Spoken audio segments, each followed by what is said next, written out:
Hey y'all, I'm Shayna and I'm back with another review for Real Housewives of Potomac, Season 7, Episode 3, Stay in Your Truth. Like, I was going to try to do this when I was out and about looking decent, but if I don't do it now with my Aaron hat on, it's not going to get done. But we definitely going to get into the mess. This episode had a lot of funny parts to me personally. Y'all let me know in the comments what y'all are thinking. If you've been here before and you haven't subscribed, help your girl out. You know I'm trying to grow my channel, so it's free 99. Hit the like button. Be sure to share, comment. If you enjoyed the video on your way out, don't forget to subscribe. And let's get into the mess. So we pick up where we left off with Candace going off on a producer, telling him no one acts this way with Michael Darby. Like, y'all not about to be doing this with my husband. Michael Darby be making people feel inappropriate. Y'all turn around, they hugging him and all this other stuff. But then when it come to my man, now somebody need a storyline. You know you won't. No, you won't. Candace walks out. So Wendy is telling the ladies about her discussion with Peter, Peach Holder Thomas, and it was about the Nigerian lounge. I don't believe this storyline for a second. I don't even know why she's bringing it up. Well, I do think that is a great idea to have a Nigerian lounge minus the library for the kids, because, honey, some things you just can't blend the two. You just can't. I think the Nigerian lounge was a good idea, but do I think that she was ever really going to do it? No. Come on, and he's talking about 20%. Like, girl, it don't even sound right. Like, come on. So Sharice asked Wendy about the 20%. And then she was like, how does Eddie feel? And, you know, Wendy don't want Eddie. He don't even know about this conversation yet. But he already been telling her, like, you need to stop putting so much on your plate. Like, you biting off more than you can chew. Like, you're doing too much. So I don't even know why we entertaining this. She already said they don't got no personal accounts. Like, for me, personally, like, if I was, when I get married and in my past relationships, there's a joint account that we have for household bills, necessities, and things. But I'm still going to have my own personal account, and you still going to have yours, and that's okay. But that's just me. They don't even do that. So, honey, all the money's intertwined. So your husband going to say no, and you got to listen to him. So then Gizelle addresses Mia while they're sitting there. And she mentions that she texted her the other day. And she was like, look, I want us to be good. And Robyn like, y'all need to go talk alone. Like, y'all go talk. So they go off to the side. They talking. As they're talking in another room, Robyn and Wendy get to arguing. Because Robyn like, look, you were sitting there at the spring party asking Mia, like, who was saying something, them two or her, or who? Like, she was trying to figure out what's going on. And she like, why are you talking about them two, like, pointing at me and Gizelle? Because y'all are intertwined, because y'all are one. Because that's Batman and you're Robyn. Y'all are the green-eyed bandits. There's not one without the other. You're attached to her hip. That's why. You know why. Girl, don't try to act new. And everybody already been saying it's like they got beef, they got an issue with Wendy because how she went off last season. I can see them trying. I didn't even know if Wendy was gonna come back this season, honestly, because of that. I really didn't, and I can tell by the lack of scenes that she's in that they definitely trying to ice her out. So then we go back and we see Mia. She's telling Gizelle, like, next time don't be trying to put me on blast in front of everybody. If you got an issue or concern about my personal health and my post on my page that has nothing to do with you, then come tell me. Come talk to me about it. So Gizelle apologizes, surprisingly. That catches me off guard. So she feel like they friends again. You know, she came in really wanting to be friends with the Green-Eyed Bandits. They just wasn't quite feeling her, honestly. But, you know, she apologized. So Mia's happy. But Wendy and Robyn are not on a good page. But, Mia, they come out and Mia was like, she doesn't have cancer, but she has to get more testing done to figure out what's going on with the lumps and all that. So Robyn invites everyone to a kid-friendly family fun day, except Wendy, and like blatant, like, girl, honey, because somebody was like, is Wendy not invited? Don't even, what? You just heard us going back. I'm not about to be fake with her. No, she's not invited. So Wendy feeling away, like, okay, I thought the kids was off limits. Like, why you want to leave my kids out of this? Look, I'd rather you be upfront and honest than be fake. Don't be fake with me. Because then when you invite me and I really don't even want to go, then I'm going to feel like I got to go. Like, no. But what she really do is taking the money out of her pocket because that's one less scene for her. Okay. Quite frankly, neither Wendy or Robyn really got much of a storyline this season. But it's cool. Y'all two going at it. About to be the storyline. And then they was arguing about, because they had mentioned, when they were arguing, Robyn was like, everybody was saying Mia was lying. Everybody was saying it. And Wendy was like, I didn't call her a liar, though. Like, that did not come out my mouth. That came out your mouth. Like, yeah, I was feeling like it was a little suspect, but I didn't say liar. I didn't say it. So everybody get up to leave after it was all over. Wendy is still mic'd. And she like, yeah, I think she's talking to Ashley. I don't know who she was really talking to because you could hear her, you couldn't see her. She was like, that girl was lying. Yeah, she was lying. She fake it. But then she's like, oh, I'm still mic'd. Oh, ooh, take my mic. I don't know why that had me cracking up. Like, cause then of course the shady producer's gonna do 20 minutes ago. I did not call her a liar. Yeah, girl, you know she be lying. That girl, all she do is lie. Oops, I'm mic'd.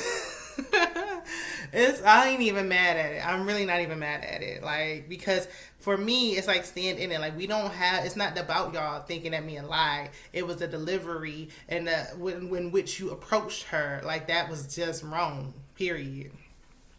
So we see Candace is taking her shots for her procedure. She's trying to freeze her eggs. She's still frustrated with Gizelle. Like, she still is. I don't know why she's surprised. Like, you knew Gizelle was not really your friend. Like, come on. Karen is going to the nail salon with Ray. And she asks if he's, jealous about other people looking at her and her new girls. And he like, everybody get a little jealous, from time to time. But, I don't, people looking like they need to be looking and not touching. And as much as Karen and Ray are cute and everything, but I don't need too many scenes with them. I'm good. So then Ashley and her brother are going on a tour of a home. She says she made 3 offers, and every time somebody else comes in with a cash offer. Is that what the realtor told you, or is that what Michael told you? Because we know what Michael, he be telling stories. I'm just saying. I do know when you're looking for a house, it can get quite frustrating. Quite frustrating when it's a seller's market, and you like, oh my gosh, this is it. Like, I can see myself in here. I can see the furniture. And then somebody else come and take it. Like, ooh, it's exhausting. So the producers asked her, why won't she make a cash offer? And she was like, well, basically, Michael, pretty much didn't want to. He didn't think it made sense financially, and she agreed. Do you agree? Because to be honest, you don't have a clue what's going on with finances. You have no knowledge of anything financial whatsoever. And that show, if it ain't showed before, she said it before, it showed in this episode right now. So she told a realtor, who also happens to work for Michael, and that's how she met her, that they're separated, but, they're not announcing anything because it could affect them buying a house. And the realtor was like, oh, he already told me in confidence, but nobody cares. Like, I already crunched the numbers. I already got everything, all the documents. I got everything I need, so that don't matter. Like, y'all keeping it a secret don't got nothing to do with the house. So Ashley's taking it back. She's like, like, yeah, girl. Your lying husband allegedly was lying again. Where's the shock? Y'all, when the announcement was made and y'all like, she played the long game. She knew what she was doing. She ain't playing the game as smart as y'all think she is. What she need to be doing is listening to her uncle and getting a lawyer. So we see Robyn and her family in their new home, and we see a flashback in their journey of the foreclosed home and the rental townhome that they were staying in, and now back and then up to this new house. And it's great to see. So Robyn and Juan are looking at old wedding photos that her mom sent her, like, when's the date? Mama, stop wasting your time. Don't waste your time. Both of them are content with being forever fiancés, and the only reason why they're even acting like they even care about a wedding is because everybody else care. They don't. Like, period. Like, I'm sorry. Is it just me? Like, I feel like at one point maybe they had chemistry or whatever, but that day is over with. They had it one day, but not today. Like, y'all are clearly there for convenience and comfort, and that's it. It's just shown on the big screen. So Robyn asked Juan his thoughts on the prenup, and Juan was like, look, I don't really care. Like, I make more money than you anyway. And it was like, what was that? I had to rewind it back. I had to rewind my TV back, because I'm like, did he say I make more money than you, or like I'm going to make more money than you? So that's what she said, her confessional, because they was like, Juan makes more money than you. And she was like, no, I think he said, I will make more money than you, or I'm going to make more money than you. So, of course, they rolled that tape back. And he said, I make more money than you anyway. And it's like, well, does he make more money than you? Girl, she tongue-tied and everything else. I said, look. Again, I was cracking up. You done went on and on and on about how you make more money than him. Now you the breadwinner. According to him, you ain't. Sound like you don't know everything that's going on with the finances, if you ask me. So they get back to the prenup, and Robyn was like, look, we had a prenup before. It didn't even matter because by the time we filed for divorce, we was broke. Thanks to her, let's not forget, it's the audacity. For me, it's the nerve of it all. That you were even asking for a prenup. For one, y'all know y'all ain't getting married, so what are we even? For two, you lost all the money. Yeah, y'all had a prenup last time, so I feel like, okay, you asked for a prenup, and it makes sense. But you lost the money before y'all even got divorced. So for off the strength, you shouldn't even be mentioning nothing about the P word. So she was like, look, it ended up still getting messy. Like, he was dating somebody else. He tried to cut that off real quick. Like, you know, he don't like when she bring up him and anything he done in the past. Like, he don't want to talk about it. So he shutting that down expeditiously. So Juan was like, look, I'm fine with the prenup. Either, in my opinion, y'all let me know what y'all think.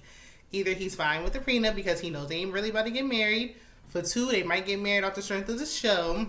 But he know after the kids is grown and out the house, he ain't hanging around. I think it's one of the two for me. I really feel like on both ends, they kind of know what it is. Because let's think about it. Like, when the kids are out of the picture, do y'all really think they just going to be out like Karen and Ray going to the nail shop and all that?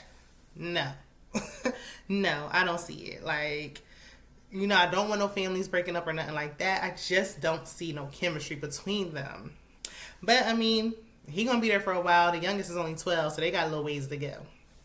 So, Wendy is seeing someone about her hair loss. I'm assuming it's a dermatologist, a doctor, whomever. And she's been experiencing that since she had her youngest child. And she was talking about the stress of it all. Like, she's just putting too much on her plate. A lot of the stress seems self-inflicted. Like, it seems like you know, they on this show, so you gotta have something going on.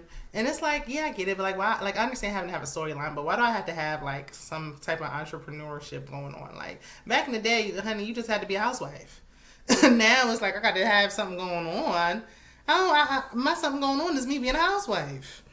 But she's already Dr. Wendy doing politics. Like, I feel like that and being a mama is stressful enough. And then the candles, now you're trying to just add on more to your plate just to have something to talk about. And it's getting to be, it's too much watching it. I did appreciate that she was showing this because I actually have, if any ladies are familiar with it, PCOS. There's a lot to even go into, like, look it up. It affects women. And I suffer from, like, severe hair loss from time to time. Like, it grows back, it falls out. And especially after having a baby, when I had my son, like, I didn't even need glasses until I had my son. My vision got, like, it was like, all right, I just need them when I'm reading or if I'm driving. Now, like, I had my daughter, I need them. Like, honey, I'm about to get the laser eye surgery because I need them all the time. Your body changes so much. So we're not going to act like having children is just, you know, no. And it's not always like this beautiful, great experience. It really affects your body, like, tremendously. But I'm glad she's seeing somebody about it. And the woman said, like, it could cause facial hair growth. And I was thinking, goodness, it sounds like PCOS because those are the symptoms. So women, we go through a lot. We go through so much.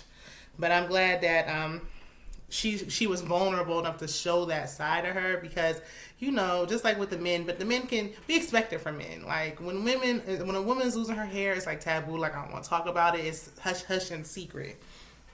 So Robyn and Mia meet for lunch to discuss Mia and her social media posts and her health scares and all that, and I don't care, but here we are. So Mia is saying, you know, she might have an autoimmune disease or disorder, whichever one. Correct me if I'm wrong. Robyn mentions Candace storming out and Gizelle's comments about Chris and what happened after the reunion. And Mia was like, well, I got something to add. So they go into this suspenseful commercial break. They come back and it's like Chris was staring at me at the spring party. I felt him looking at me and I felt like uncomfortable. Here production go with the footage again. Every time Chris was anywhere in the same vicinity as Mia, he looking over there. He looking over there. He looking everywhere but at Mia. He has no interest. Like, I think that if he would have glanced at her at some point, they would have found some type of footage. They had nothing. Y'all gonna stop doing this to Chris. I like Chris.